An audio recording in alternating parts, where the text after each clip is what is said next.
Welcome to my new blog. আমরা ready হয়ে গেলাম, সব কিছু ওকে। এখন বের হয়ে যাব। আমরা যাচ্ছি আজকে কক্সবাজার, এবং আজকে ফার্স্ট টাইম আমরা ট্রেনে যাব কক্সবাজারে। আশা রাখি জার্নিটা ভালো হবে। আপনারা আমাদের জন্য দোয়া করবেন, এবং আপনাদের সাথে ট্রেন জার্নিটা কেমন হয় ঢাকা টু কক্সবাজার সব কিছু শেয়ার করব। সাথে থাকেন, দেখতে থাকেন, আর সময় নষ্ট করব না। এখন বের হয়ে যাব, কমলাপুরে গিয়ে আবার আপনাদের সাথে কথা হবে।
ফাইনালি ট্রেনে চড়লাম। আর কিছুক্ষণ পরে ট্রেন ছাড়বে, আর 10 মিনিট আমরা ওয়েট করব, তারপর ট্রেন ছেড়ে দিবে কক্সবাজারের উদ্দেশ্যে।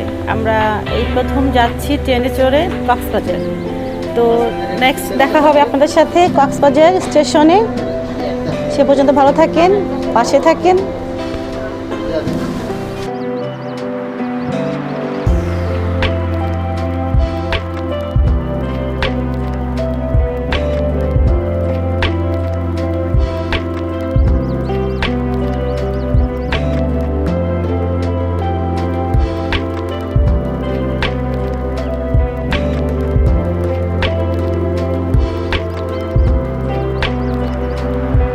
শীতের রাত, জানালা দিয়ে কিছুই দেখার উপায় নেই।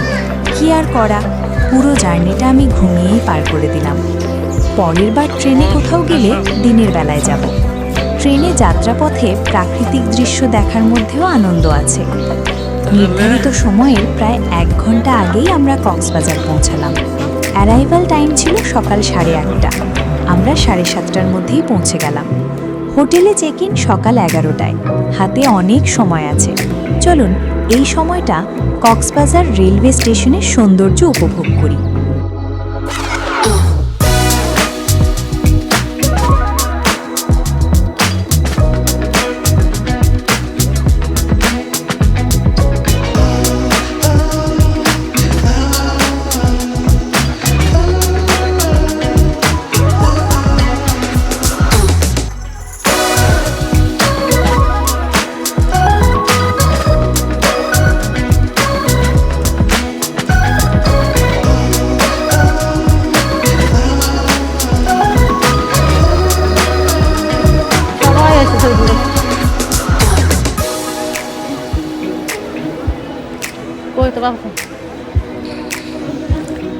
ফাইনালি চলে আসলাম Cox's Bazar rail station.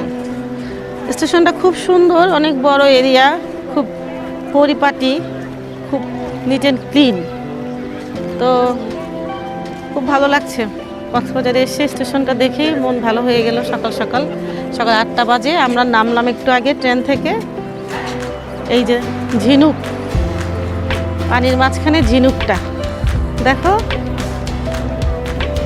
Cox's Bazar railway station একটি আধুনিক এবং আইকনিক স্টেশন। এটি নির্মাণ করা হয়েছে ঝিনুক আকৃতির ডিজাইন দিয়ে, যা পর্যটকদের জন্য আকর্ষণীয় একটি ট্রান্সপোর্ট হাব হিসেবে পরিচিতি পেয়েছে। 2021 সালের 14 জানুয়ারি এই স্টেশনের ভিত্তিপ্রস্তর স্থাপন করা হয়। প্রায় 215 কোটি টাকা ব্যয়ে এটি নির্মাণ করা হয়েছে। প্রধানমন্ত্রী শেখ হাসিনা 2023 সালের 11 নভেম্বর চট্টগ্রামের দোহাজারী থেকে কক্সবাজার পর্যন্ত রেল লাইনটি উদ্বোধন করেন। বর্তমানে রাজধানী ঢাকা থেকে কক্সবাজার পর্যন্ত কক্সবাজার এক্সপ্রেস এবং পর্যটক এক্সপ্রেস নামে দুইটি আন্তনগর ট্রেন চলাচল করে। এছাড়া চট্টগ্রাম কক্সবাজার রুটেও নিয়মিত ট্রেন চলাচল করছে। কক্সবাজার রেলওয়ে স্টেশনকে শুধু একটি স্টপেজ স্টেশন না রেখে এটি একটি মডার্ন মাল্টিপারপাস স্টেশন হিসেবে গড়ে তোলা হয়েছে, যেখানে রয়েছে টিকিট কাউন্টার ও যাত্রী লাউঞ্জ, শপিং ও বাণিজ্যিক ফ্লোর, রেস্তোরাঁ, হোটেল ও সুবিধা কেন্দ্র, লাগেজ রাখার লকার ব্যবস্থা, শিশু যত্ন কেন্দ্র ইত্যাদি সুবিধাও থাকছে। ঢাকা শহরের ব্যস্ত জীবন থেকে কয়েকদিনের ছুটি নিয়ে কক্সবাজার বেড়াতে এলাম। সারা রাত ট্রেন জার্নি করে এলেও কোনো ক্লান্তি নেই। সকালবেলা মনটা বেশ ফুরফুরে লাগছে। কক্সবাজার রেল স্টেশনের সৌন্দর্য উপভোগ করে একটা অটোরিকশা রিজার্ভ করে হোটেলের উদ্দেশ্যে রওনা দিলাম। হোটেল গোল্ডেন হিল আগে থেকেই বুকিং দিয়ে এসেছি, তাই কোনো বাড়তি টেনশন নেই। কক্সবাজারের সকালের সৌন্দর্য দেখতে দেখতে হোটেলে চলে এলাম।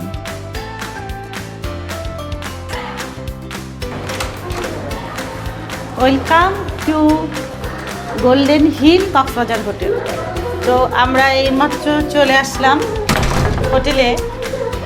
তো এই যে ঢোকার সময় থাক আমার বাচ্চাদের জন্য এইটা মাথা উঠাও মাথা উঠাও। সারা রাত ট্রেন ভ্রমণ করে ক্লান্ত পরিশ্রান্ত। আসো, প্রথমে ছোট একটা বেড বাচ্চাদের জন্য, আর এখানে টিভির ব্যবস্থা, কার্টুন চলছে তাদের জন্য, তারা এসে কার্টুন ছেড়ে দিচ্ছে। এখানে ছোট্ট একটা ডাইনিং টেবিল, টেবিলের উপরে যা কিছু লাগে পানি, টিস্যু এবং শাওয়ার করার জন্য যা কিছু লাগে এভরিথিং, প্লাস টয়লেট। হ্যাঁ, ওই সাইডটা বারান্দাটা পরে দেখাই, আসেন আগে। এটা ক্যাবিনেট থাকবে, এখানে যাবতীয় যা কিছু জামা কাপড়, ছোটোখাটো লাকেজ সব কিছু রাখা যায়। অনেক জায়গা, অনেক হ্যাঙ্গারও আছে এখানে। প্লাস এটা হচ্ছে মাস্টার বেড। বেডটা অনেক বড়, 3জন 4জন শোয়া যাবে আর কি। এখানে টেবিল রাখার জন্য জায়গা, এটা হচ্ছে ট্রলি রাখার জন্য, প্লাস ড্রেসিং টেবিল একদম পা পর্যন্ত দেখা যায়, শাড়ি পরতে খুব সুবিধা হবে। ওখানে তো সাইড টেবিল থাকছেই। হচ্ছে বারান্দা, এটা হচ্ছে বারান্দাটা সুন্দর। এটাও বারান্দাটা বেশ বড়।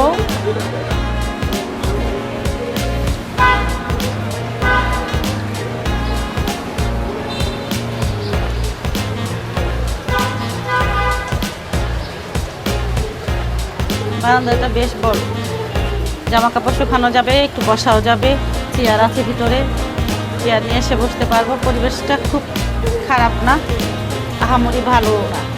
ওয়াশরুম, তারপরে আসো ওয়াশরুমটা দেখাই। কি ভালো সময় কাটবে তোমাদের? ও হ্যাঁ?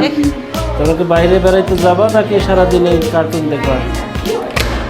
তুমি আমাকে যদি একটা মোবাইল দিয়ে আমরা বাইরে চলে যাই। এখানে হচ্ছে ওয়াইফাই এর পাসওয়ার্ড, তারপরে গিজার, সব কিছু ব্যবস্থা আছে এখানে।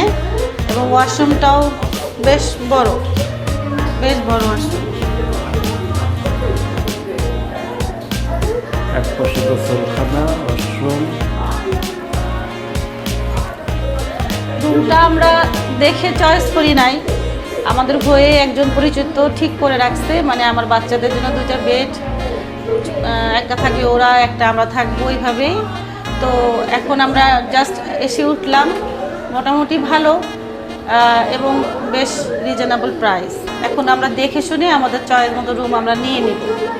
তো আপাতত এই রুমটা আপনাদের সাথে শেয়ার করলাম, নেক্সট টাইম আবার করব এবং আজকে এই পর্যন্তই রাখবো, কারণ এখন এই পর্যন্ত রাখবো, কারণ আমি এখন রেডি হব, ফ্রেশ হব, বের হব, যেখানে যাই সব কিছু আপনাদের সাথে শেয়ার করব এবং কোথায় কীরকম খরচ পড়বে, কোথায় ভালো জায়গা ঘোরার মতো আছে, সব কিছুই শেয়ার করবো আপনাদের সাথে। আপনারা আশা রাখছি সাথে থাকবেন এবং আমার এই ব্লগ থেকে অনেক কিছু জানতে পারবেন এবং আপনাদের ভ্রমণের কাজে লাগবে ইনশাল্লাহ। তো এখনকার মতো টাটা, বাই।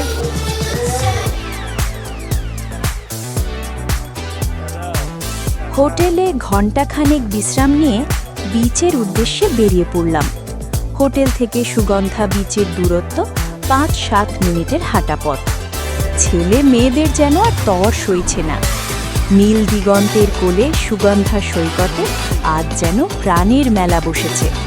হাজারো পর্যটকের কলরবে মুখরিত চারপাশ, যেখানে নাগরিক জীবনের সব ক্লান্তি ধুয়ে মুছে গেছে লোনা জলের ঝাপটায়। কারো মনে কোনো বিষাদের ছায়া নেই, নেই যান্ত্রিক জীবনের সেই চেনা টেনশন। এক অদ্ভুত ফুরফুরে মেজাজে সবাই যেন একাকার হয়ে গেছে প্রকৃতির বিশালতায়। আমিও আমার ছোট্ট সংসার, ছেলে মেয়ে আর আমার তালুকদার সাহেব সবাই মিলে হারিয়ে গিয়েছিলাম সেই রূপালী বালুকা বেলায়। শহরের ইটের পাঁজর আর চার দেওয়ালের মাঝে বড় হওয়া আমার সন্তানদের কাছে এই বিশাল জলরাশি ছিল এক বিস্ময়। প্রথম যখন ঢেউগুলো গর্জাতে গর্জাতে চরণে এসে আছড়ে পড়ছিল, ওদের চোখে মুখে ছিল কিছুটা দ্বিধা আর খানিকটা ভয়।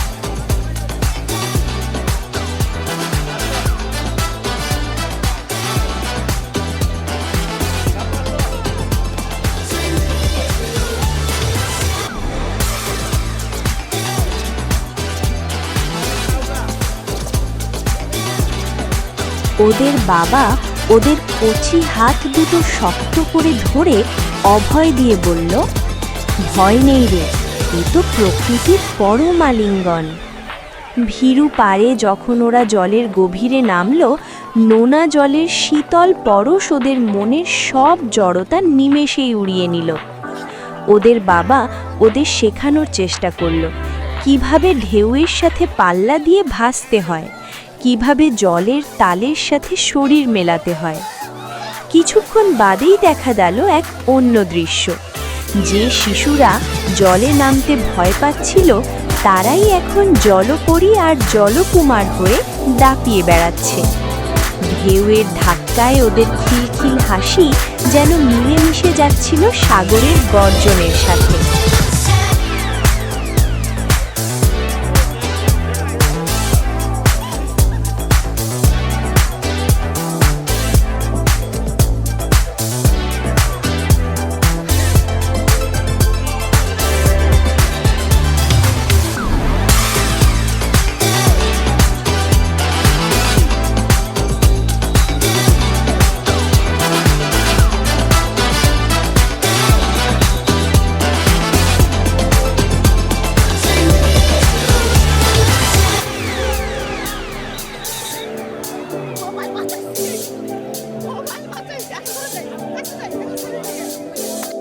আমরা বড়রাও যেন আজ শিশু হয়ে গেছি।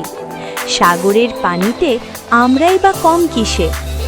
সময় গড়িয়ে বিকেল ফুরিয়ে এলো, কিন্তু ওদের আনন্দ আর ফুরোয় না। নোনা জলে ভিজে একাকার শৈশব যেন খুঁজে পেল এক নতুন ঠিকানা। বালির বুকে আলপনা আঁকা আর ঢেউয়ের সাথে লুকোচুরি খেলার সেই স্মৃতিগুলো আমার হৃদয়ে এক অমলিন কাব্য হয়ে রইল।